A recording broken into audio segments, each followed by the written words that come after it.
Assalamu alaikum. My name is Zainab and I'm a clinical psychologist. And today I want to talk to you about trauma and healing from an Islamic perspective. Trauma is very common than most people think, and it affects each person differently. Trauma is not always a big event, sometimes it can just be small hurts that happen on repeat. It affects how you see yourself, how safe you feel within yourself. Healing doesn't mean moving on. Healing starts when you start understanding your triggers, what's happening in your body. A lot of times, trauma is stored in the body, as and people experience emotional flashbacks. Being aware of how trauma is impacting you is the first step. When you start noticing your limits, and then eventually, healing comes down to learning how to come back to your inner calm, your peace, and your sakina.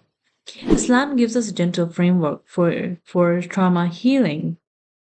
The hardship is part of being human. Even the prophets have experienced hardships and traumas in their own ways.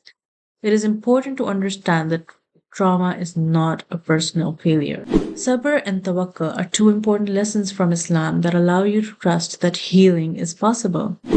If you want to understand trauma from the perspective of Deen and learn how to feel more grounded, I've created a simple course to guide you through trauma and healing from an Islamic perspective, and I really look forward to seeing you there.